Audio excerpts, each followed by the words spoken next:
We just got a tour of the house. It looks beautiful. I think it's my first time in the Valley. Yeah, okay. And Well, the Valley has a bad name in LA, but Why? we're trying to reclaim it. oh, really? Sir, the Valley is where all the people who do real work in LA live.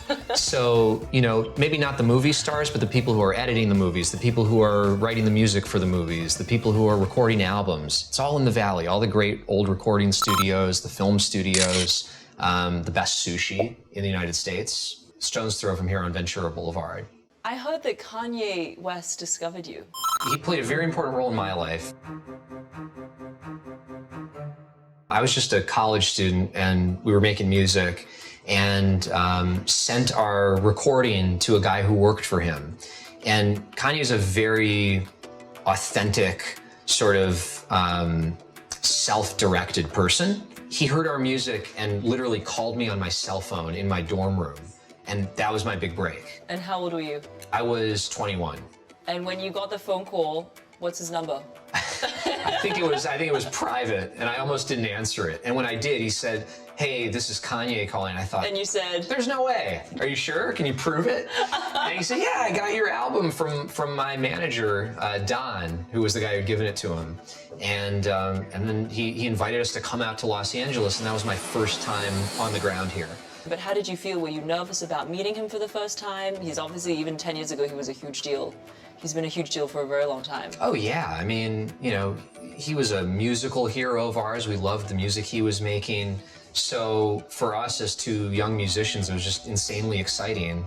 And we went and met him at the recording studio in West Hollywood where he was working. And it was incredible just to see him making music up close, the way he did it, the energy he brought to it, and the whole scene around it. What do you think he liked about your music? Well, I think the music that we always tried to make and that I've always tried to make is sort of music for music connoisseurs. So it's not mass. Well, you know, I always wanted it to be mass, but it tended to be the case that people who liked it a lot were people who were really musical. So other musicians or people who were serious music fans. I think it's sort of like wine or something. You know, the more you understand about wine, the more you perceive in it. And so I've always sort of aspired to make music for people who are really into music, like myself. And then I read that Kanye and Pharrell discovered you together. Is that right? The two of them learned about our music within 2 weeks of each other.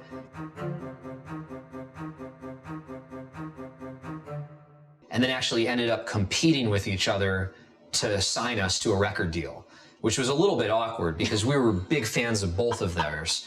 And, you know, we ultimately ended up working with Pharrell, but we've remained friends with both of them. So was Kanye pissed? I don't think he was super happy. I don't think he's used to losing.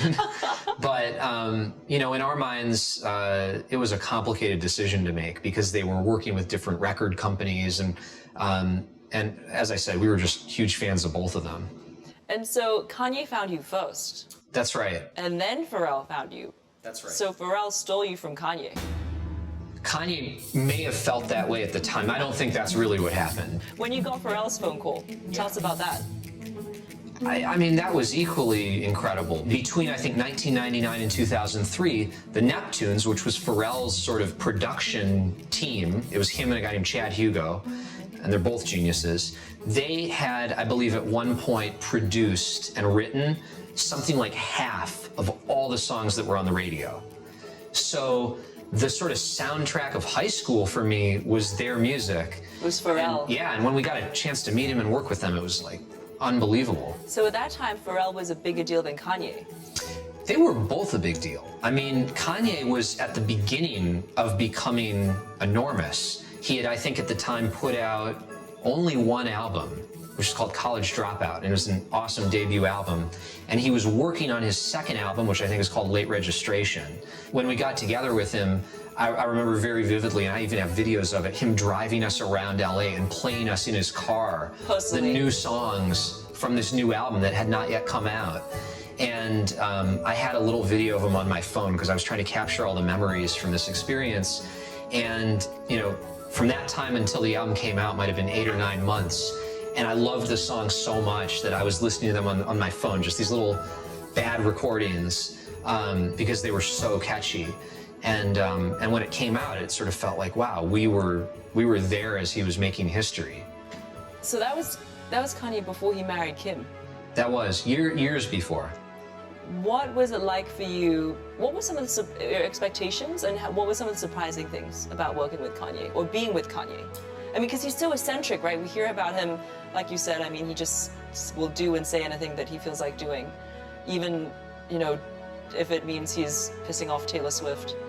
But what was he like really in person?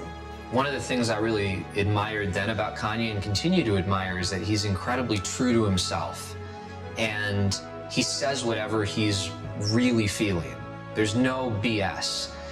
That's often how great artists are. They say what's on their minds. In some ways, that's the luxury of being an artist, that you have the freedom to be Express honest yourself as you see it.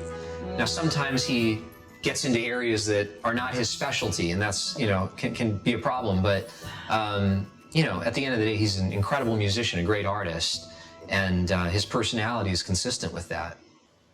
And how is Pharrell different from Kanye? Well, Pharrell's a master. He's a master producer, and one of his great talents is that he can do so many different kinds of music, but always puts the same sort of love and energy into all of it. So whether he's doing funk records or rock records or R&B records, all of which he's done wonderful music in, it always has this Pharrell element to it. And it's a magic trick. I don't know how he does it, but it's always blown me away. It seems like Pharrell's a lot more low-key than Kanye. He's really made his career producing for other artists, and so that's inherently a more sort of behind-the-scenes role, and I think it kind of suits his personality. Don't forget to like, comment, and subscribe. I'll be posting a new video each week who have tips and tricks that I think will help all of us lead a better life.